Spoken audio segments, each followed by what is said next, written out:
guys, welcome back to another video where I will go through what's called the falsy values in JavaScript. So when you program in JavaScript, you usually come across what's called a falsy value and a truthy value. And that's not to be mixed with the Boolean values. So we have two Boolean values in JavaScript. We have true and false. So I can write this in the console, true and false. So these are the Boolean values. That's not what I'm focusing on in this video, but I'm focusing on what's falsy and what's truthy. And fortunately in JavaScript, you have a limited amount of falsy values. So if you know what the falsy values are, then you will also know what the truthy values are. So you just have to know the different falsy values that exist, and then you know that everything else is truthy. And why would you want to know this? The answer is that usually you have in your program, you usually use conditions, logical conditions, and expressions. And usually you evaluate if something is truthy or falsy. That's something you do very often in JavaScript. So knowing what the falsy values are is really crucial, because sometimes even experienced developers may not be aware of the fact that a certain value is falsy. They might assume that the only things that are falsy are maybe the null and the undefined. Those are the two common falsy values. And of course, false is a falsy value. But we should also be aware of the different of the other ones. So let's look at this list of JavaScript falsy values. So this is from the MDN web docs, which I said in a previous video is a very good resource when it comes to JavaScript. So here they have listed the falsy values in JavaScript. And I mean, some of them aren't maybe that, they're not that common. You don't see them in your code very often. Two values that you should be aware of that are falsy, except for the null and undefined, are the empty string, so the empty string value. So this is with double quotes and single quotes. An empty string is a falsy value. This is really important to understand and to keep in mind when you code. And false, as we know, is a falsy value, but also one thing that is really important to understand is the number 0. So the number 0 is a falsy value, and this is really important to understand. One thing that you should also know is that 0 as a string is not a falsy value. That's also one thing that you should know, because it's not one of the list items here, right? So let's just try to check this out in code. So I'll just write some dummy code here, and I will set this to a string like that, and then I will basically have an if-else statement. So here I will log the value is truthy, and here I will log the value is falsy. So if I print this, what do you think the output would be, or which of these two lines will be output in the console? Will it be this one, or will it be this? The answer is, of course, that since it's a truthy value, meaning that it's not one of the values in the list, then this will run, of course, because it's truthy. So it evaluates to true. And that's also what we see here. Maybe I can write it like this. And if we take a more realistic example, so for instance, what you might be aware of, sometimes you deal with zeros. So this is a 0, a plain 0. If you for some reason have an ID which is 0, and usually it shouldn't, because IDs usually start at 1. But if you for some reason would encounter an ID of 0, then you see that it becomes falsy. That's why this is the line number 6 is the one that's running, because it's falsy. And the same goes for null, of course. The same goes for undefined. And the same goes for an empty string. So as I said, name, a string which is not empty, is truthy, as we see here in the output.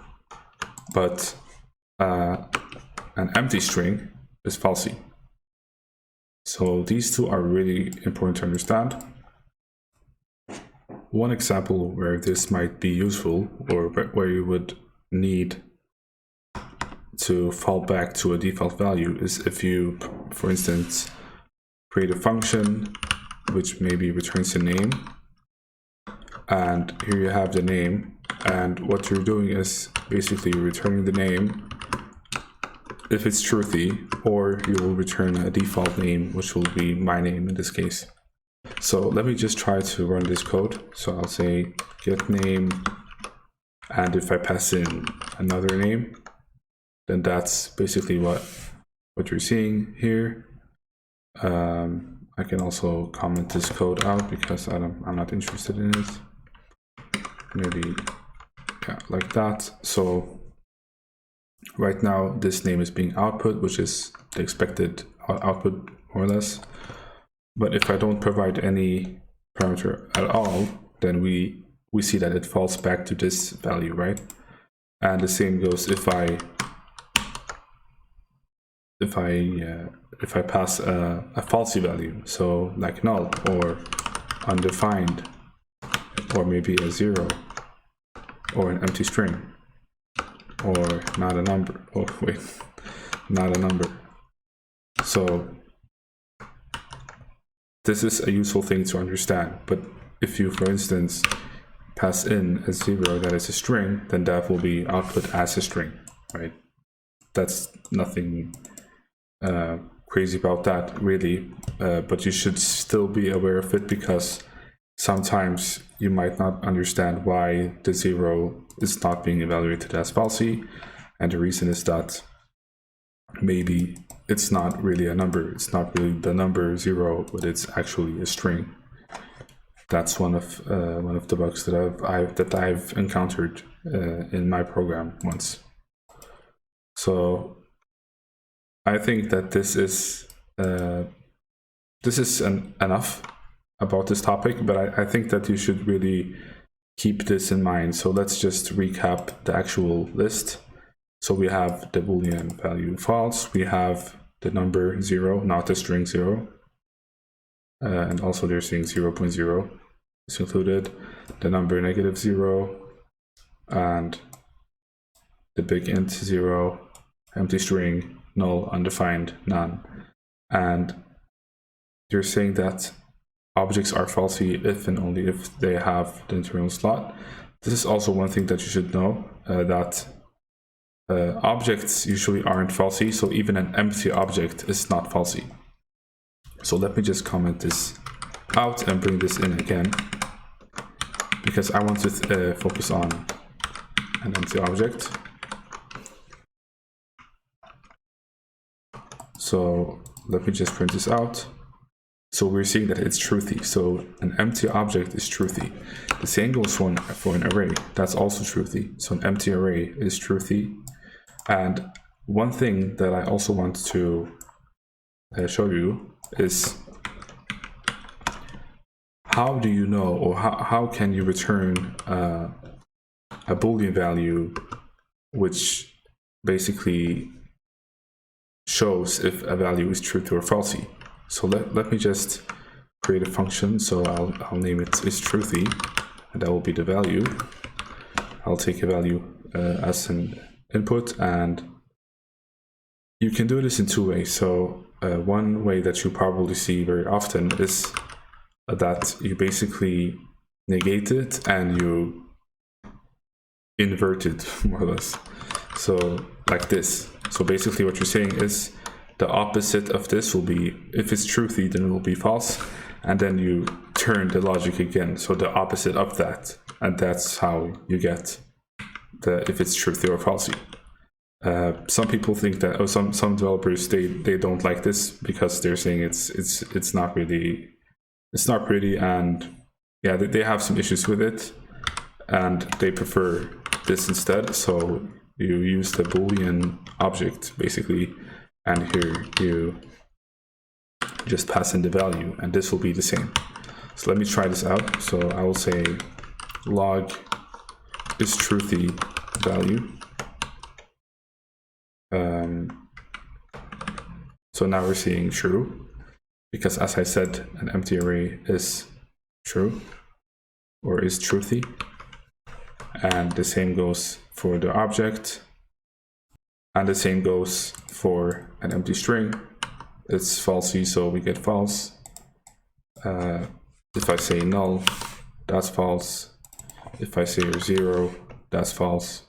And we get the same output if we use this instead. We still get false. So these two are doing the same. It's just two ways of determining if something is truthy or not. So I hope that this gives you some insight about how the values behave in JavaScript. I think it's very important to nail this concept so that you don't get unexpected behavior that you don't really understand. And sometimes it's as trivial as not knowing that 0 is falsy. So I hope you found this video useful, and I'll see you in the next one.